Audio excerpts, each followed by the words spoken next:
প্রশ্ন বলেছে the circle x square plus y square equals to a square is revolved about the x axis. X square plus y square equals to a square, এই সার্কেলকে আমরা x অ্যাক্সিসের রেসপেক্টে revolve করব। বলে যে find the volume of the sphere so form. এই সার্কেলটাকে revolve করার জন্য যে স্ফেয়ারটি তৈরি হবে, স্ফেয়ারের ভলিউম আমাদেরকে বের করতে হবে। অটোমেটিক্যালি এটা কিন্তু আর পাঁচটা ভলিউমের প্রবলেমের মতো নয়, এগুলো হচ্ছে volume about to revolution. Revolution means এখানে কিন্তু তোমাকে রিভলভ করাতে হবে। তোমাদের প্রথমে যে জায়গাটা নিয়ে কনফিউশন তৈরি হবে বা হওয়া উচিত, কনফিউশন হওয়াটা খুব স্বাভাবিক, যে ছবি এখানে যেটা আঁকা হয়েছে দেখতে পাচ্ছ, ছবিটা কিন্তু একটা কমপ্লিট সার্কেল ড্র করা হয়নি, একটা সেমি সার্কেল এখানে কিন্তু ড্র করা হয়েছে। ছবিতে কিন্তু একটা সেমি সার্কেল ড্র করা হয়েছে, কোনো কমপ্লিট সার্কেল কিন্তু ছবিতে ড্র করা হয়নি। তো এটা তোমাদের প্রথম কনফিউশন আসবে যে কেন সেমি সার্কেল ড্র করা হলো কমপ্লিট সার্কেলের বদলে।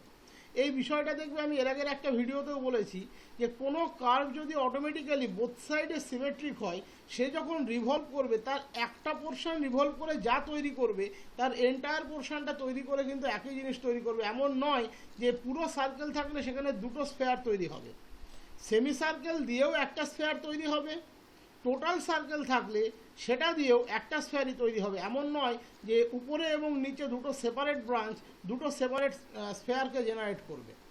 এবং এই জায়গাটায় আমি গাইডিং কার্ভের কনসেপ্টটা বলেছিলাম যে কোনো কার্ভকে আমরা গাইডিং কার্ভ বলি যে সেই কার্ভটা সবচেয়ে লিস্ট অফ এলিমেন্ট হবে, তাহলে সেই কার্ভটা সবচেয়ে লিস্ট কার্ভ হবে যাকে দিয়ে আমরা ওই 3D ফিগারটাকে জেনারেট করতে পারবো।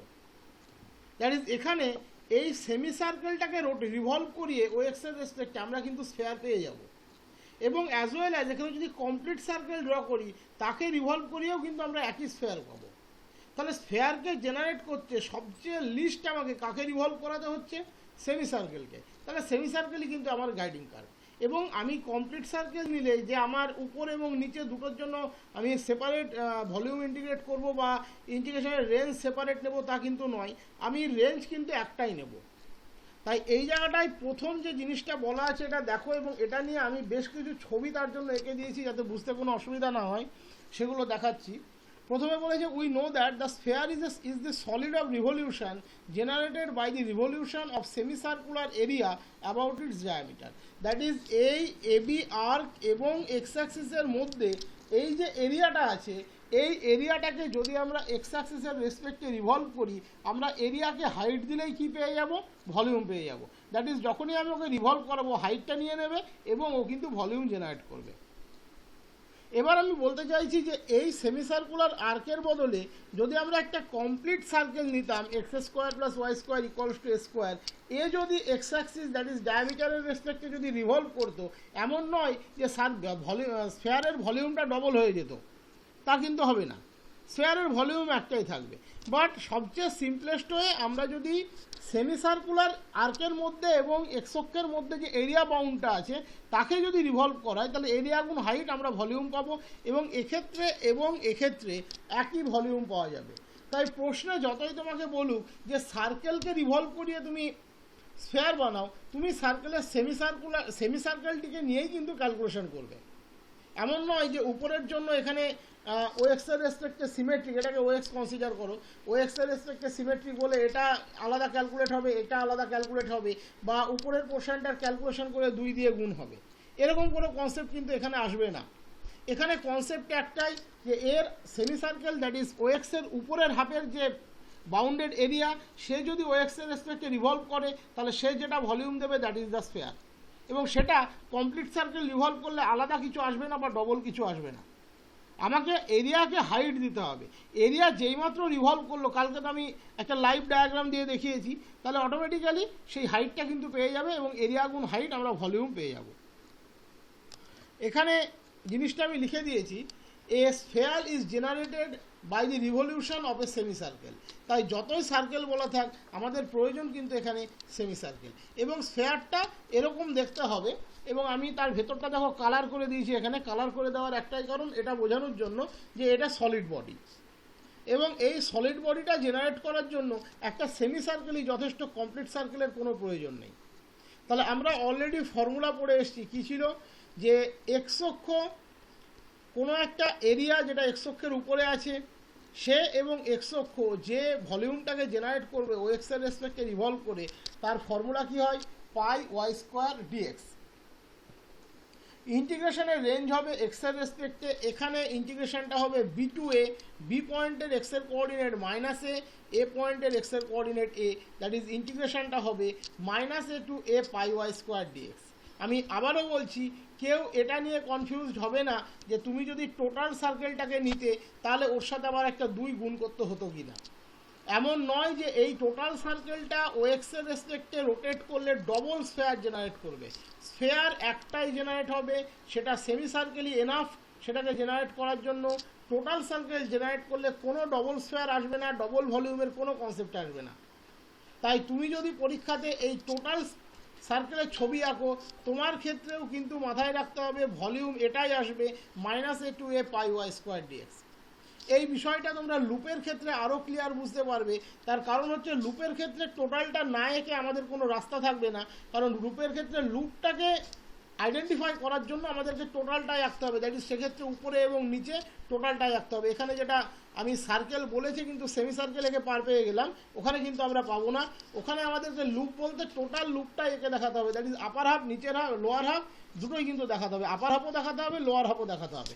বাট খেয়াল করবে ইন্টিগ্রেশনের রেঞ্জ যখন নেব সেখানেও এরকম এক্সের left limit to right limit আসবে, এবং সেখানেও কিন্তু কোনো 2 আমরা গুণ করব না।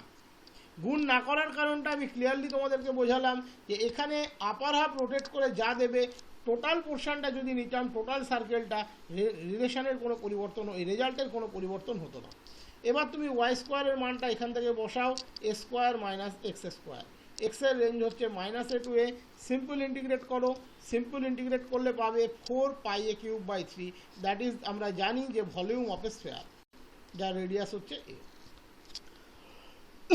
এবার তোমরা চাইলে এখানে যেহেতু এটা এই উপরের হাফটা দ্যাট ইজ সেমিসার্কুলার আর্কের আপার পোর্শনটা সিমেট্রিক অ্যাবাউট ও ওয়াই, তাই এখানে তোমরা এটাকে 2 × 0 সেটা হয়তো ভাবতে পারো, সেটা আলাদা বিষয়। বাট এখানে লোয়ার পোর্শন যদি তুমি আঁকোও ছবিতে, তার জন্য কোনো 2 কিন্তু গুণ হবে না। এটা আমি কাল থেকে বলে আসছি, কারণ এই জায়গাটাতেই ভুল হয়, এই জায়গাটাতেই আমাদের সবচেয়ে বেশি ভুল হয়। এক্সাম্পল 2 বলেছে the parabola x square by a square minus y square by b square equals to 1 revolves about the x-axis. x square by a square minus y square by b square equals to 1, এই প্যারাবোলাটা এই হাইপ্যারাবোলাটা x অক্ষের সাপেক্ষে কিন্তু কি করছে, move করছে, x অক্ষের সাপেক্ষে রিভলভ করছে। বলেছে so that the volume cut of from one of the two solids thus obtained by a plane perpendicular to x-axis and distance h from the vertex is this. প্রথমেই প্রবলেমটা পড়লে বেশ কিছু কনফিউশন কিন্তু তোমাদের মধ্যে তৈরি হয়ে যাবে, বেশ কিছু কনফিউশন তোমাদের মধ্যে কিন্তু প্রবলেমটা পড়লেই তৈরি হবে, বেশ কিছু কনফিউশন তৈরি হবে। কনফিউশনটাকে এড়ানোর জন্য তোমাদেরকে 3D থেকে একটু 2D তে নেমে আসতে হবে। কি বলেছে, hyperbola x square by a square minus y square by b square equals to 1 x অক্ষের সাপেক্ষে রিভলভ করছে, ঠিক আছে করছে। So that the volume cut off from one of the two solids thus obtained, ভালো করে এই লাইনটা বুঝতে হবে। একটা ভলিউম যেটা দুটো সলিডের মধ্যে একটা থেকে কাট অফ করছি, কার দ্বারা, by a plane perpendicular to x axis, that is এই হাইপ্যারাবোলার ঘুরে যে ভলিউমটা তৈরি করলো সেই ভলিউমটা এবং এক্স অক্ষের উপরে পারপেন্ডিকুলার একটা প্লেন, সে কতটা দূরত্বে আছে, এইচ দূরত্বে ভার্টেক্স থেকে, তাদের মধ্যে যে ইন্টারসেক্টিং জোন, এই জোনের মধ্যে ভলিউম কতটা আছে। আমি জানি কোশ্চেন এখনও অনেকের কাছে ক্লিয়ার হবে না, আবারও বলছি ভালো করে বুঝবে। এই হাইপ্যারাবোলাটাকে আমি রিভলভ করাচ্ছি এক্স অক্ষের সাপেক্ষে, this is a 2 dimensional figure. যখনই তুমি রিভলভ করাবে তুমি হাইট পেয়ে যাবে, তুমি কি পেয়ে যাবে না টোটাল ভলিউমটা পেয়ে যাবে। বাট তোমাকে এন্টায়ার ভলিউমটা কিন্তু এখানে বের করতে বলেনি। কি বের করতে বলেছে, সেই ভলিউমটুকু বের করো যেটা এক্স অক্ষের উপরে এইচ দূরত্বে, ভার্টেক্স থেকে এইচ দূরত্বে থাকা একটা প্লেন ইন্টারসেপ্ট করে, সেই ইন্টারসেপ্টেড জোনটাকে তুমি বের করো। তাহলে কি বলেছে, the hyperbola revolves about x axis, তাহলে রিভলভ করলো ভলিউম পেয়ে গেলাম। বলেছে the volume cut off from one of the two solids thus obtained by a plane perpendicular to x-axis and distance h from the vertex is this. দুটো solid আমরা কিভাবে পাচ্ছি, একটা প্লেন যে এক্স অক্ষের উপরে পারপেন্ডিকুলার এবং ভার্টেক্স থেকে এইচ দূরত্বে আছে তার ইন্টারসেক্টিং জোনে যে ভলিউমটুকু আছে সেটুকু বের করো। তাহলে এবার তোমাকে একটা ছোট্ট বিষয় এখানে যদি বুঝে নাও তাহলে কোনো প্রবলেম থাকবে না। একটা সলিড ইন্টারসেক্ট করছে একটা প্লেনের দ্বারা, সলিডটা তৈরি হয়েছে এরিয়া রিভলভ করে, তার মানেই সলিড যদি প্লেনের সাথে ইন্টারসেক্ট করে, সলিডকে যে এরিয়া জেনারেট করেছে তাকে কার সাথে ইন্টারসেক্ট করতে হবে, স্ট্রেট লাইনের সাথে ইন্টারসেক্ট করতে হবে। তার মানে ভার্টেক্স থেকে এইচ দূরত্বে যে প্লেনটা আছে, যে প্লেন সলিডের সাথে ইন্টারসেক্ট করেছে ভার্টেক্স থেকে এইচ দূরত্বে, তার মানেই জেনারেটিং এরিয়াটাকে ভার্টেক্স থেকে এইচ দূরত্বে একটা স্ট্রেট লাইনের সাথে ইন্টারসেক্ট করাতে হবে। এবার তুমি ইন্টারসেক্ট করানোর পরে পুরোটাকে এক রাউন্ড ঘুরিয়ে নাও, দেখো যেটা চাইছে intersection of a plane with a solid, যেখানে প্লেনটা এইচ দূরত্বে থাকবে তুমি কিন্তু পেয়ে যাবে। এটাই কিন্তু তোমার কাছে চাওয়া হচ্ছে। আমি আবারও একবার পড়িয়ে দিচ্ছি, কারণ প্রবলেমটাতে কিচ্ছু নেই, ওটা জাস্ট একটা ক্যালকুলেশন। যা কিছু আছে প্রবলেমটার ইনার মিনিংয়ের উপরে দাঁড়িয়ে আছে। The hyperbola x square by a square minus y square by b square equals to 1 revolves about the x axis. এ এক্স অক্ষের সাপেক্ষে রিভলভ করছে। ছবিতে দেখে নাও, দিস ইজ দ্য হাইপারাবোলা। এ এক্স অক্ষের সাপেক্ষে রিভলভ করবে, দ্যাট ইজ ঘুরে যাবে। এক্স অক্ষের সাপেক্ষে এই পুরোটা একবার রাউন্ড খেয়ে নেবে, এ পুরোটা একবার রাউন্ড খেয়ে নেবে, তাহলে অটোমেটিক্যালি ও কী তৈরি করবে, একটা ভলিউম তৈরি করবে। ইনিশিয়ালি যখন ভাবছো তখন এই বিসিটাকে কিন্তু মনের থেকে বাদ দিয়ে দাও। That is simple. হাইপারাবোলাটাকে নিয়ে চিন্তা করো, কোনো বিসি ডিসিকে মনে ভাববে না। দ্যাট ইজ এই যে স্ট্রেট লাইনটা আমরা এখানে ড্র করেছি বিসি, এই বিসিটাকে কিন্তু মাইন্ড সেট আপ থেকে পুরোপুরি আউট করে দাও। সিম্পল হাইপারাবোলাটাকে নিয়ে ভাবো, এই হাইপারাবোলাটা এক্স অ্যাক্সিসের সাপেক্ষে একবার রিভলভ করলো, তাহলে তোমার মনে কি আসছে, একটা সলিড জেনারেট করলো, এটা নিয়ে কোনো ডাউট নেই। এবারে আমরা নেক্সট পোর্শনে চলে যাই। নেক্সট পোর্শন কি বলছে, show that the volume cut off from one of the two solid. Volume যেটা কাট করেছে কে, দুটো সলিডের মধ্যে একটা থেকে। দুটো সলিডের মধ্যে একটা কেন আসছে এই শব্দটা, তোমাকে এই শব্দটা কনফিউজ করতে পারে যে দুটো সলিড শব্দটা আবার কোথা থেকে আসলো। দেখো, যখন এ রোটেট করলো, দ্যাট ইজ বিএসি, অবশ্যই বি কিন্তু তখন নেভার এন্ডিং, সি কিন্তু নেভার এন্ডিং। কেন নেভার এন্ডিং শব্দটা ইউজ করছি, তার কারণ আমি তোমাকে আগেই বলেছি মাইন্ড সেট আপ থেকে বিসি লাইনটাকে তুমি বাদ দিয়ে দাও। তাহলে বিএসসি যখনই এক্স অ্যাক্সিসের রেসপেক্টে রিভলভ করলো, বিএসসি একটা সলিড জেনারেট করলো, অ্যাজ ওয়েল অ্যাজ এক্স অক্ষের লেফট সাইডে ওর সিমেট্রিক পোর্শন যেটা আছে সেও যখন এক্স অ্যাক্সিসের রেসপেক্টে রিভলভ করলো, সেও কিন্তু একটা সলিড জেনারেট করলো। তার মানে টোটাল হাইপারাবোলার যেহেতু দুটো উইং আছে, দুটো ব্রাঞ্চ আছে, এই দুটো ব্রাঞ্চ যখনই এক্স অ্যাক্সিসের রেসপেক্টে রিভলভ করলো, দুটো সেপারেট ভলিউম কিন্তু সেটা সে জেনারেট করলো। ইন দ্যাট সেন্স এখানে বলা হচ্ছে one of the two solids, that is দুটোর মধ্যে আমরা একটাকে নিয়ে ভাববো।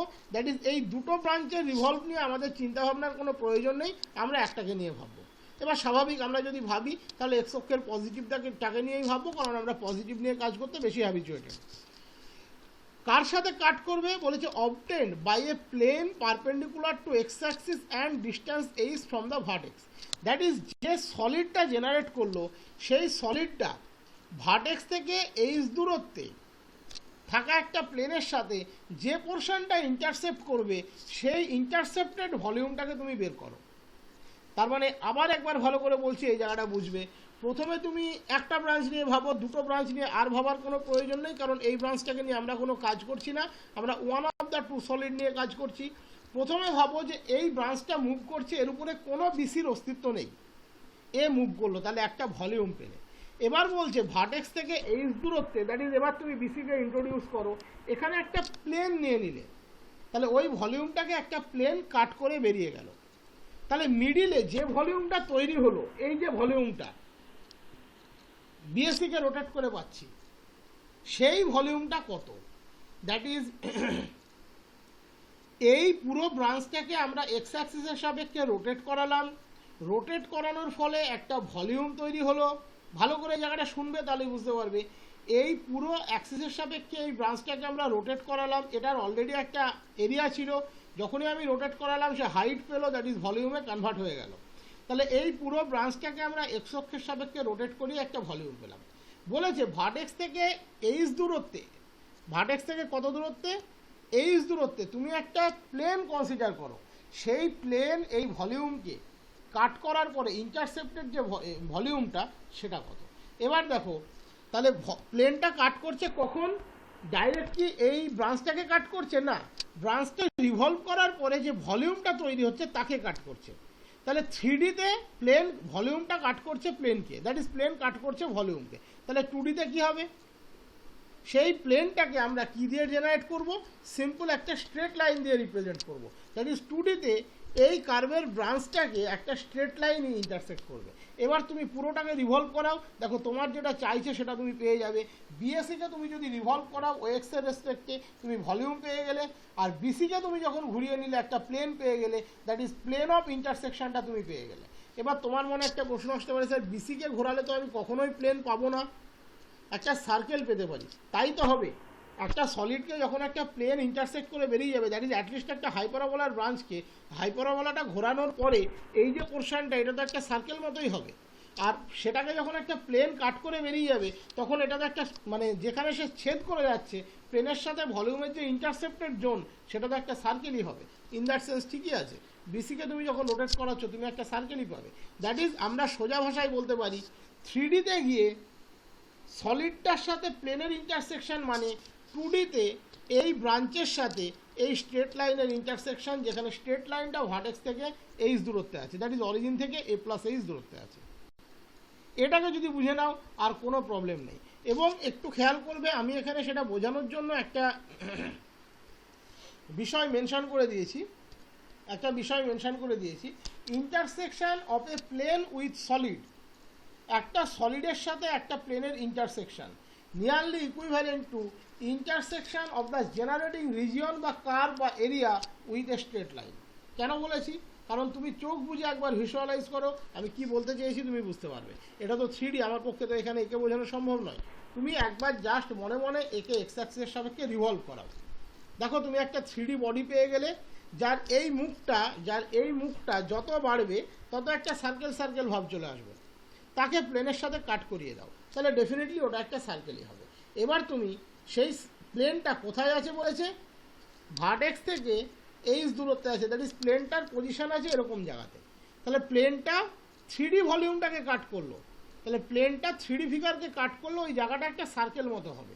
তার মানে প্লেনটাকে তো আমরা ডাইরেক্ট এখানে রিপ্রেজেন্ট করতে পারছি না, কারণ প্লেনটাকে আমরা রিপ্রেজেন্ট করতে পারি ছবি এঁকে, তাহলে সেক্ষেত্রে কিন্তু একেও ঘুরিয়ে সলিড হিসাবে রিপ্রেজেন্ট করতে হবে, যেটা তো দেখানো সম্ভব না। তাহলে আমরা এখানে প্লেনটাকে আর প্লেন হিসাবে রিপ্রেজেন্ট করছি না, একটা সিম্পল স্ট্রেট লাইন হিসাবে রিপ্রেজেন্ট করছি। কারণ যখনই এই স্ট্রেট লাইনের মধ্যে, স্ট্রেট লাইন এবং এই কার্ভের মধ্যে এই জোনটা এক্স অ্যাক্সিসের সাপেক্ষে রোটেট করবে, অবভিয়াসলি বিএসির কথা বলছি, বিএসিটা কার্ভ লাইন, বিসিটা স্ট্রেট লাইন, এদের মিডিলের জোনটা যখনই এক্স অ্যাক্সিসের সাপেক্ষে রোটেট করবে এ যেটা তৈরি করবে সেটা কিন্তু প্লেনের সাথে ভলিউমের ইন্টারসেকশন পার্টটাই তৈরি হবে। তাহলে এটুকু বুঝে নিলে আর কোনো প্রবলেম নেই। এবার আমরা সিম্পল ইন্টিগ্রেশন করলেই হয়ে যাবে। তার মানে এক্স ইকুয়ালস টু এ থেকে x equals to A plus H অবধি এই যে আপার হাফটা আছে, এই আপার হাফ রোটেট করে যে ভলিউমটাকে জেনারেট করবে আমরা সেটাই চাইছি। কারণ এই পোর্শনটা রোটেট করে যে ভলিউমটা তৈরি করবে তার মধ্যে কি আছে, এই পুরোটা রোটেট করে যে ভলিউম তৈরি করবে সেটা সাথে প্লেনের ইন্টারসেকশন পার্টটা বসে আছে। এখানেও কিন্তু একই ধরনের, কেউ এটা মাথায় আনবেই না যে এখানে উপরের দিকটা এবং নিচের দিকটা সিমেট্রিক, দ্যাট ইজ আমি উপরের দিকটার জন্য কাজ করে 2 দিয়ে গুণ করব। মাথায় রাখবে এর উপরের দিকটা ঘুরে যে ভলিউমটা তৈরি করবে, নিচের দিকটা ঘুরে যে ভলিউম তৈরি করবে, দুটো কিন্তু পাঞ্চ হয়ে যাবে, মিলে যাবে। এমন নয় যে এবিডি পোর্শন ঘুরে যে ভলিউম তৈরি করবে আর এডিসি পোর্শন ঘুরে যে ভলিউম তৈরি করবে তারা একে অপরের যোগ হয়ে একটা ডাবল ভলিউম তৈরি করবে, তা কিন্তু হবে না। এবিডি রোটেট করে যে ভলিউম তৈরি করবে তার মধ্যে এডিসি রোটেট করে যে ভলিউম তৈরি করবে সে কিন্তু এমবেডেড থাকবে। তাহলে আমাদের ফর্মুলা হবে কি এখানে পাই ওয়াই স্কোয়ার ডিএক্স, কোনো দুই টুই গুণ হবে না।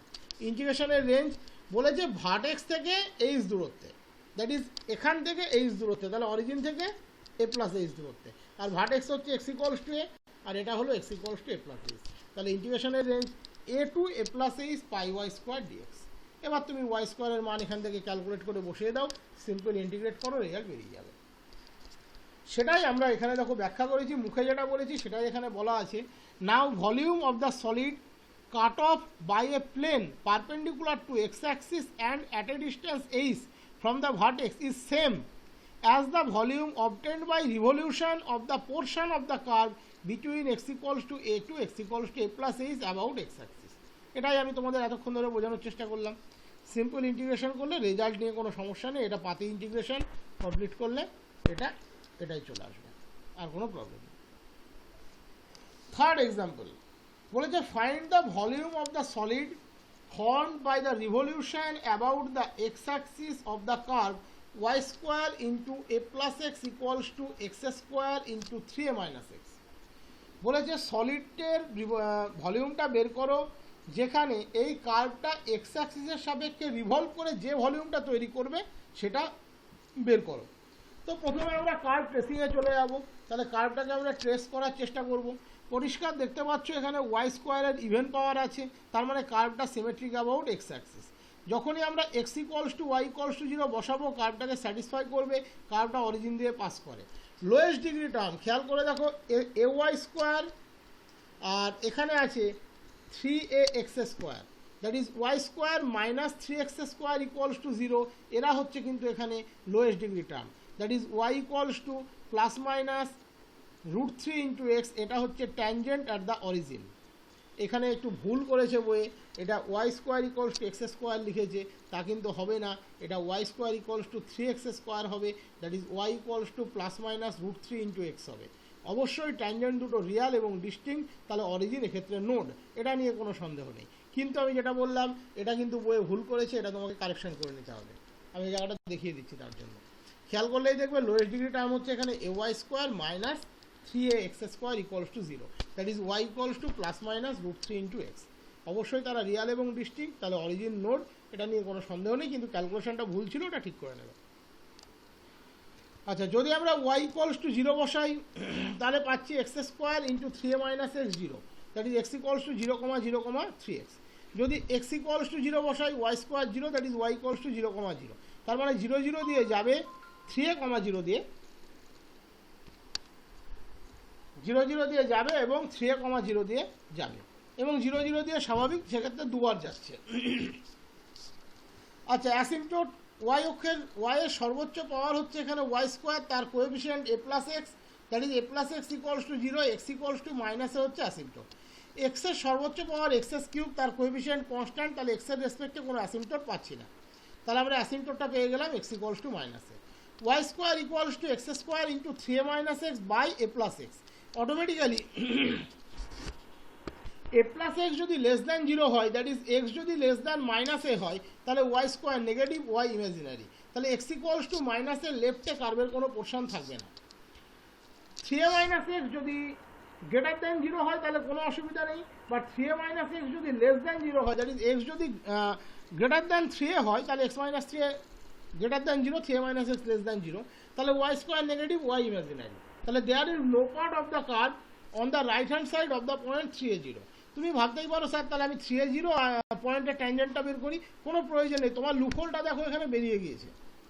এরপরে বইয়ে যত যাই করা থাক তোমার আর কোনো প্রয়োজন নেই, তুমি সিম্পল প্রথমে অ্যাসিম্পটোটটা ড্র করো। This is the asymptote line, x equals to মাইনাসে, that is x equals to minus থেকে কার্ভটা ছুঁতে যাবে, বাট টাচ করবে না, tending to touch, but actually touch করবে না। 0 0 দিয়ে দুবার যাচ্ছে, তুমি এটা অলরেডি পেয়েছো। 3a 0 এক্স অ্যাক্সিসকে কাট করবে, সেটা তুমি পেয়েছো। There is no part of the curve on the right hand side of the point 3a 0, that is এদিকে কার্ভের কোনো অংশ নেই। There is no part of the curve on the left hand side of minus a 0, that is এদিকে কার্ভের কোনো অংশ নেই। তাহলে কার্ভটা যা কিছু থাকবে এইটুকুর মধ্যে থাকবে। y equals to √3 into x, এটা একটা tangent at origin, and y equals to minus √3 into x, এটা একটা ট্যানজেন্ট অ্যাট অরিজিন। ডিফারেন্সটা কি? y ইকুয়ালস টু এক্স লাইনটা ট্যানজেন্টে এক্স অ্যাক্সিসের সাথে 45 ডিগ্রি অ্যাঙ্গেল করে, এখানে √3, দ্যাট ইজ ট্যান ইনভার্স √3 অ্যাঙ্গেলটা আমার করবে। তাহলে তুমি অরিজিনে দুটো ট্যানজেন্ট ড্র করো, উপরের এলিভেশনটা যতটা দেবে, নিচের এলিভেশনটা ঠিক তার অপোজিট সেন্সে ততটাই দেবে। দ্যাট ইজ উপরে যদি তুমি এতটা নাও, নিচের এলিভেশনটা ততটাই নেবে। তবে ট্যান ইনভার্স √3 সুনির্দিষ্ট ভ্যালু আছে, তুমি সেটাও পুট করতে পারো, তবে পরীক্ষায় কাজ করার সময় তো অতটা মাথায় থাকবে না। এলিভেশনটাকে খেয়াল রাখলেই হবে, উপরে আমি যতটা এলিভেশন দেবো নিচে ততটা এলিভেশন দেবো। আর এই ক্যালকুলেশনটা কিন্তু বইয়ে ভুল করা আছে, আগেই বলে দিলাম, এটা কিন্তু কারেকশন করে নেবে। হ্যাঁ, এটা √3 × x করে নেবে।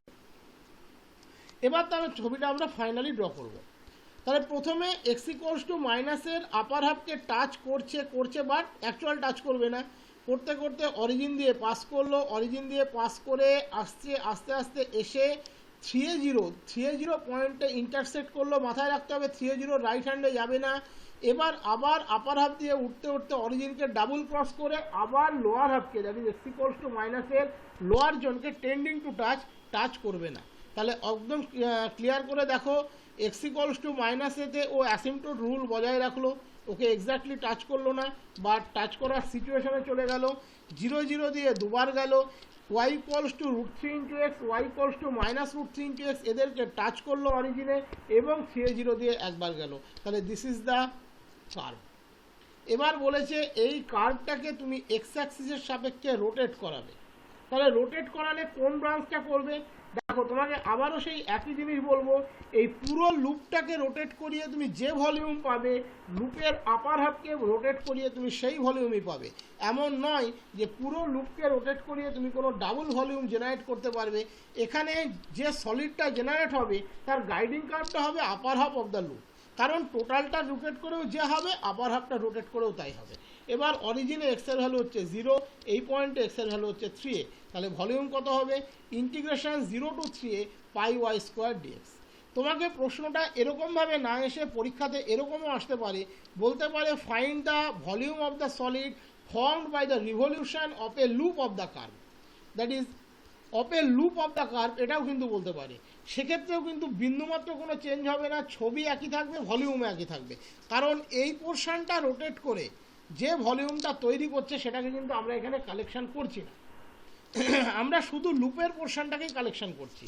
তাহলে integration 0 to 3a πy² dx, simple y² এর ভ্যালু বসে ইন্টিগ্রেট করবে, ভ্যালুটা পাবে πa³ 8 log 2 - 3।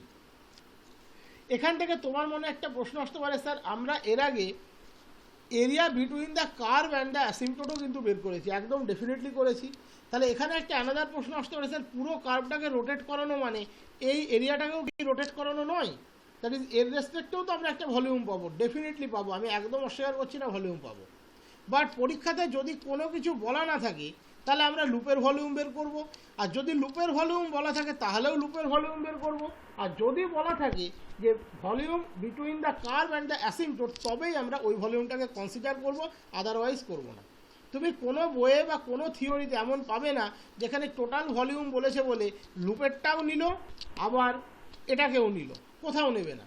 যখন কোনো কিছু বলা না থাকে আমরা প্রথম দেখি কার্ভটা কোনো লুফোল বানাচ্ছে কিনা, তাহলে আমরা শুধু তার লুফোলটাকেই কালেক্ট করি এবং লুফোলের সেখানে আপার হাফটাই কালেক্ট হবে।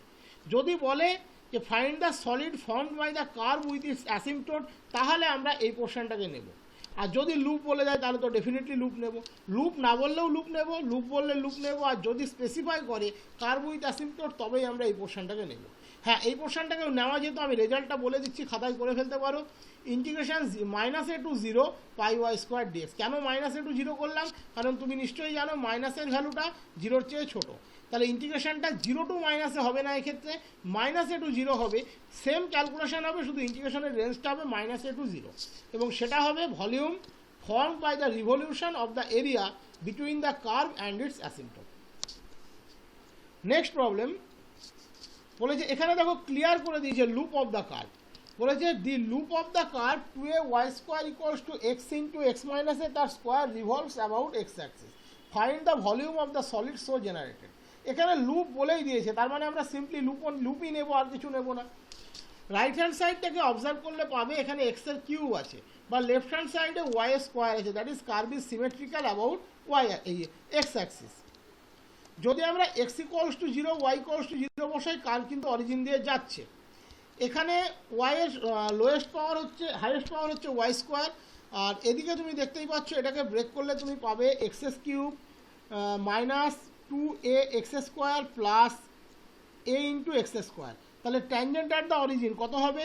2ay square plus 2ay square equals to a square x, না সেটাও হবে না, কারণ এ স্কোয়ার এক্সটা হচ্ছে লোয়েস্ট ডিগ্রি টার্ম। তাহলে ট্যানজেন্ট অ্যাট দ্য অরিজিন হবে a square x equals to zero, that is x equals to zero.